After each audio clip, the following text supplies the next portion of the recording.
नमस्कार दोस्तों, NTB motivation YouTube channel में आप सभी का एक बार फिर से स्वागत है। दोस्तों, चाणक्य द्वारा रचित एक नीति ग्रंथ है जिसमें जीवन को सुखमय और सफल बनाने के लिए उपयोगी सुझाव दिए गए हैं।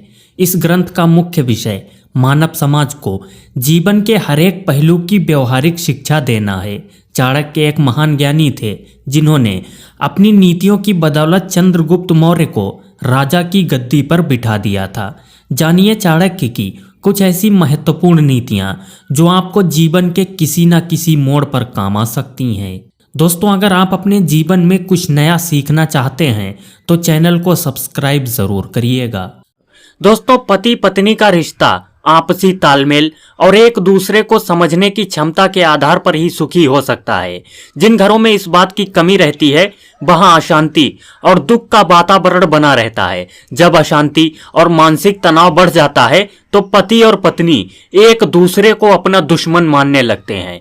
तो चलिए दोस्तों, आज के इस वीडियो में हम जानेंगे कि आचार्य चाणक्य ने पति पत्नी के लिए वो कौन सी नीति बताई है जब किसी पत्नी के लिए उसका पति ही सबसे बड़ा दुश्मन बन जाता है। और दोस्तों, साथ ही आपको यह भी बताएंगे कि चाणक्य जी ने वो कौन सी चीजें बताई हैं जिनसे केवल पल भर का ही आनंद मिलता है। लेकिन उससे पहले आप इस वीडियो को लाइक कर दीजिए, क्योंकि बाद में आप लाइक करना भूल जाते हैं। और रोजाना इसी प्रकार के वीडियो देखने के लिए हमारे चैनल को सब्सक्राइब जरूर करें। चलिए दोस्तों, आज का वीडियो शुरू करते हैं। दोस्तों, आचार्य चाणक्य जी एक श्लोक के माध्यम से बताते हैं, यदि कोई स्त्री बुरे चरित्र वाली है, अधार्मिक कार्य करने वाली है, पराये पुरुषों के प्रति आकर्षित होने वाली है, तो उसका पति ही सबसे बड़ा शत्रु होता है। अधार्मिक कार्य करने वाली स्त्री को पति ऐसे काम करने से रोकता है तो वो उसे अपना शत्रु समझने लगती है। यदि पति या पत्नी दोनों में से कोई भी बुराइयों से ग्रसित है तो दूसरे को इसके बुरे परिणाम झेलने पड़ते हैं।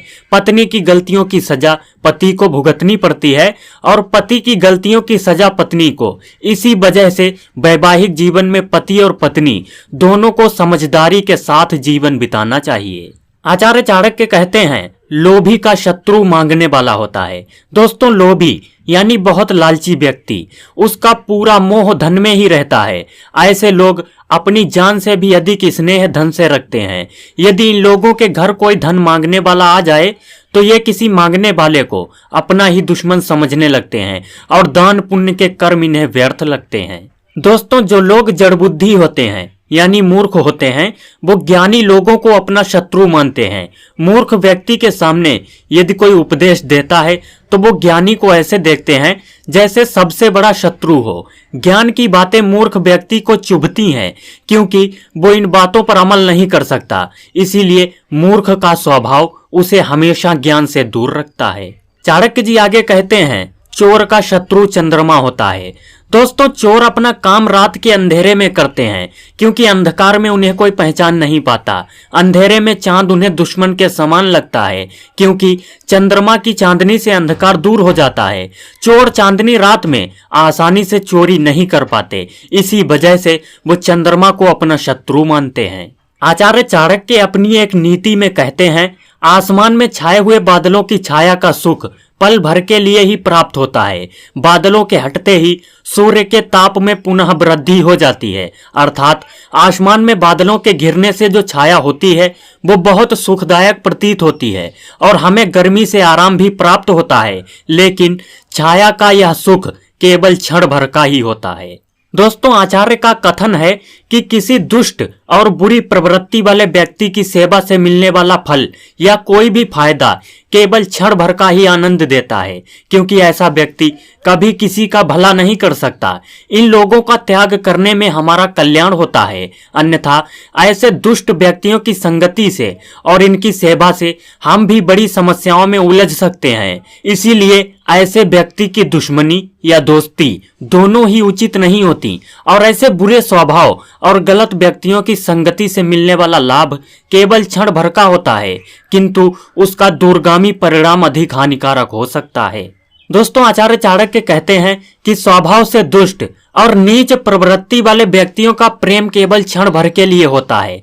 ऐसे लोग क्षण भर में ही प्रेम भाव को भूलकर अपनी दुष्टता और बुरे स्वभाव का प्रदर्शन कर सकते हैं। इसीलिए ज्यादा सुखी रहने के लिए ऐसे लोगों के पल भर के प्रेम और सद्भाव के भुलावे में ना आकर इनसे दूरी बनाकर रखना ही उचित होता है, क्योंकि ऐसे लोगों का प्रेम या आत्मीयता का भाव केवल अल्प समय के लिए ही आनंददायक होता है, उसके पश्चात यह हमारे लिए कष्टदायक हो सकता है।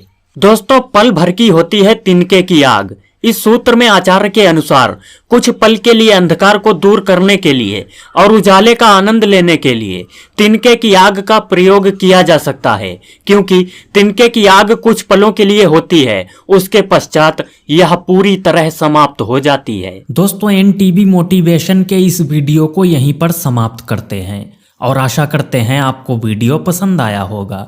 वीडियो पसंद आया है तो वीडियो को लाइक ज़रूर करें, साथ ही अपने दोस्तों में इसे शेयर करें और रोज़ाना इसी प्रकार के वीडियोस देखने के लिए हमारे चैनल को सब्सक्राइब करके बेल आइकन ज़रूर दबाएं। दोस्तों, मिलते हैं एक इसी प्रकार के अगले वीडियो में। तब तक के लिए good bye and thanks for watching my video.